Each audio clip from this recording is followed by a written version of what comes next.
Portes ouvertes sur le lac est un organisme à but non lucratif qui œuvre depuis 2006 dans l'accueil et l'intégration de travailleurs immigrants dans notre région. Sa mission contribue à la diversité et au développement économique du secteur en accueillant des travailleurs allumés, ayant des compétences essentielles à nos entreprises et surtout qui se sont attachés à notre région.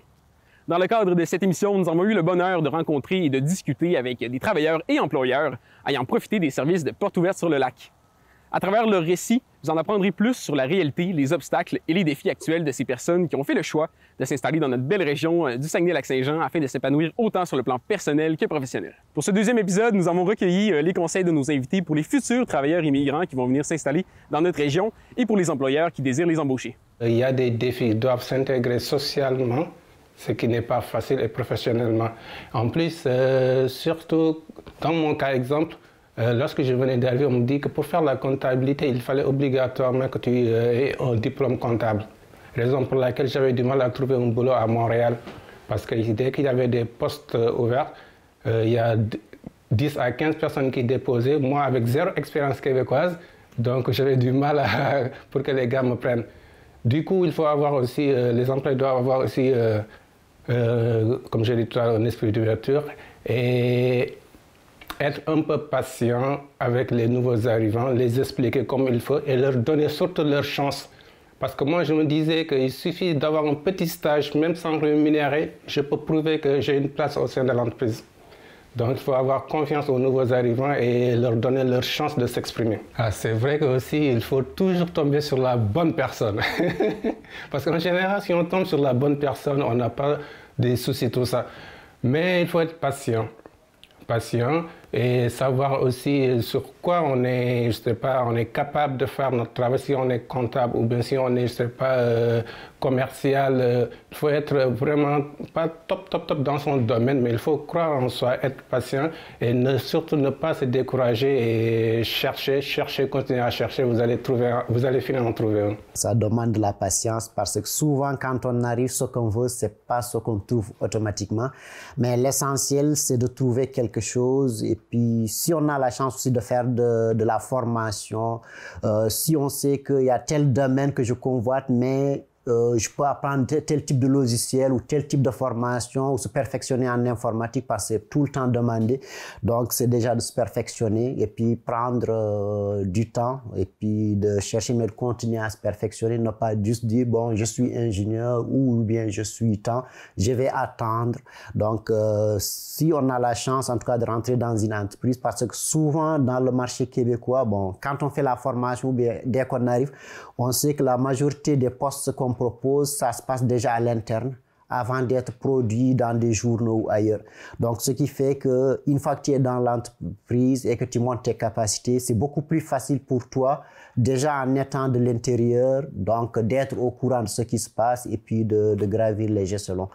Alors que quand on est à l'extérieur, et puis, comme ici, ça marche de bouche à l'oreille, on est un peu isolé, donc souvent, on n'est pas au courant des bons postes qui sont publiés. Donc, le fait de rentrer déjà dans le monde du travail, ça aide beaucoup.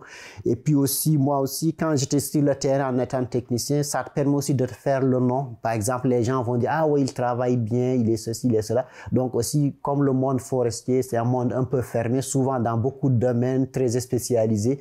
Donc, tout le monde connaît tout le monde. Donc, ce qui fait que ça permet de te faire un nom. Donc, une fois que tu finis là, parce que dès que je suis venu dans le nouvel entrepreneur, il va appeler là où tu étais avant. Ah ouais, c'est un bon type, il a travaillé avec nous, ceci. Donc, ce qui fait que le fait, même si on commence dans un travail qui est différent du métier qu'on voulait faire, le fait d'être sérieux, de faire son nom, ça aide beaucoup aussi. Parce que l'entrepreneur, avant de t'engager, d'autant plus que tu es un étranger, on va demander des références ou autre. Donc, ce qui fait que le fait de travailler quelque part et de montrer ce qu'on peut faire, ça aide beaucoup. Pour un employeur, c'est donner de la chance, en tout cas, parce que souvent, quand on arrive là, on a la formation, mais parfois, c'est que... c'est-à-dire, c'est donner une formation à l'interne. Par exemple, parce que même si on a la formation, il y a les pratiques qui sont différentes et puis on a grandi dans des milieux différents et tout, donc il y aura toujours une différence ou des points de vue. Mais l'essentiel, c'est de donner la chance et puis donner beaucoup plus de formation. parce que là, ça aide beaucoup. Donc, parce que les manières de faire dans une entreprise, une culture d'entreprise aussi, ça s'apprend. Donc, on ne va pas venir, même si on fait une formation universitaire ou autre. Donc, quand on vient dans une entreprise, il y a une culture d'entreprise, il y a une manière de faire, une manière de fonctionner et tout. Donc, ce qui fait que ça peut prendre un peu plus de temps, mais ça prend vraiment des formations et puis donner aussi plus de latitude. Parce que on vient de loin et puis donc on a beaucoup de choses à intégrer en même temps.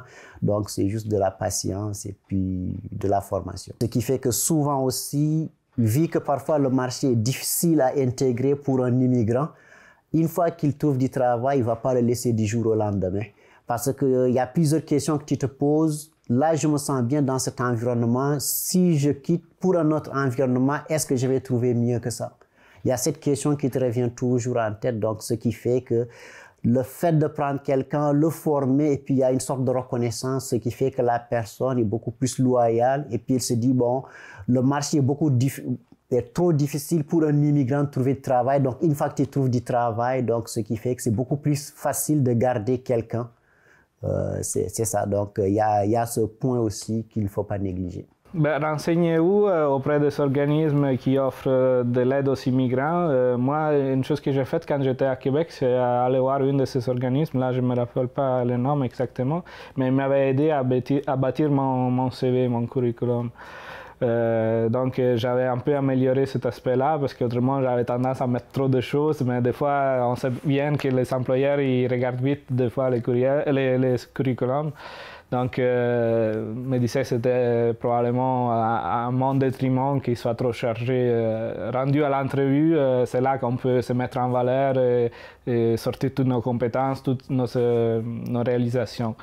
Donc, de un, ce serait ça, mon conseil. De deux, aussi voir si vous pouvez obtenir une reconnaissance ou un équivalent de vos études, parce que c'est dommage de ne pas avoir accès à certains emplois qui demandent un peu plus d'études quand vous avez déjà ces connaissances-là dans votre pays. C'est comme c'est une grosse remise en question, mettons, changer complètement d'emploi, de travail. Et des fois, c'est un deuil à faire. Moi, en tout cas, je suis passé par là avant d'obtenir mon emploi actuel qui me met plus en valeur, que j'aime plus. Effectivement, renseignez-vous.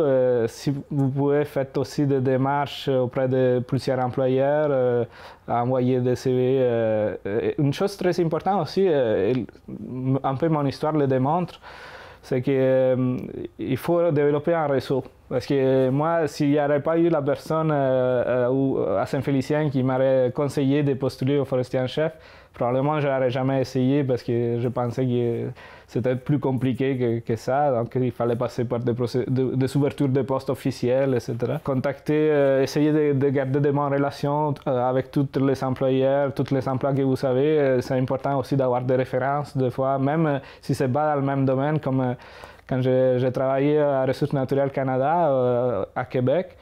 J'avais mon expérience de doctorat, donc je l'ai mis comme référence, mais je n'avais pas beaucoup d'autres expériences ici au Canada. Donc une autre référence que j'avais mis, c'était quelqu'un avec qui j'avais écrit un article scientifique, mais qui n'était pas directement mon directeur de doctorat. Donc oui, on avait travaillé ensemble, mais il ne me connaissait pas tant que ça.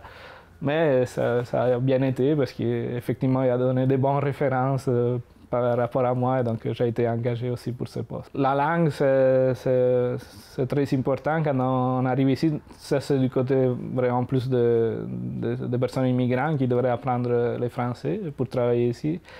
Mais c'est sûr que le fait d'être bilingue, ça peut aussi aider, surtout au début pour commencer. Moi, quand je suis arrivé, je ne parlais pas trop français, sincèrement. J'avais étudié un peu à l'école en Italie, mais je me débrouillais pas mal plus en anglais, donc ça a été 3-4 mois assez difficile au début, mais après j'ai appris. Donc c'est sûr que favoriser un peu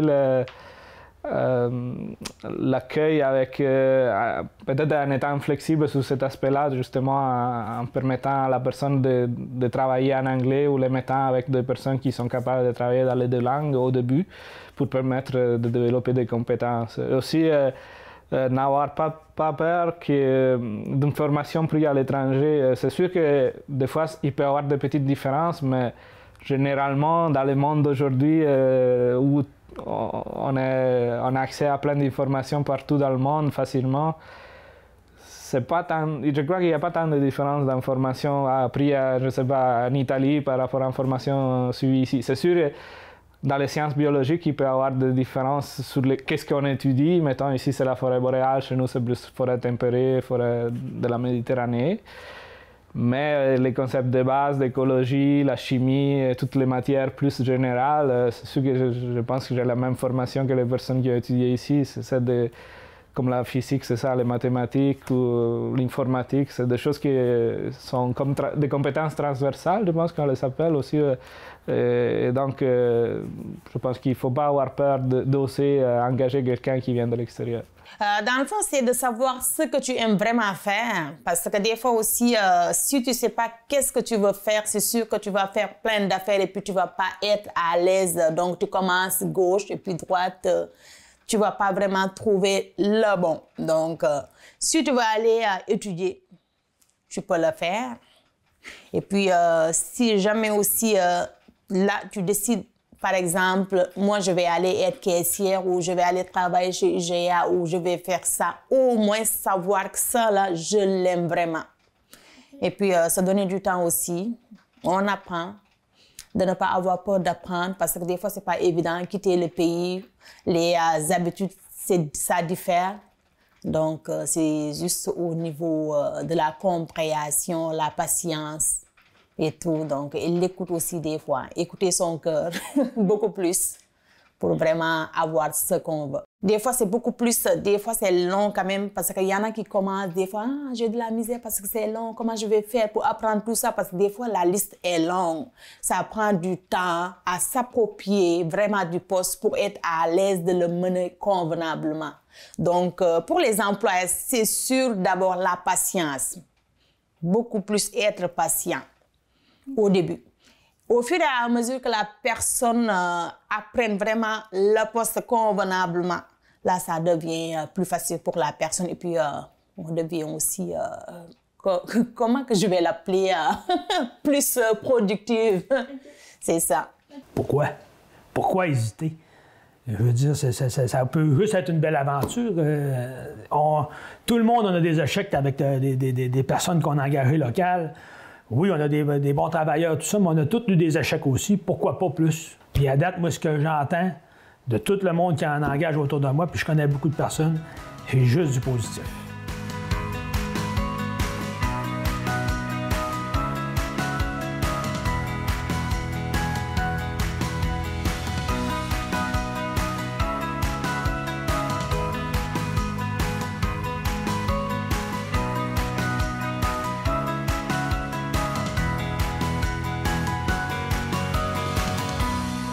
Moi. Moi. Moi. Moi. Moi. Moi. Moi. Moi. Moi. Moi. Moi, je travaille en français. Moi, je travaille en français. Moi, Je travaille en français. Moi, je travaille en français. Moi, je travaille en français.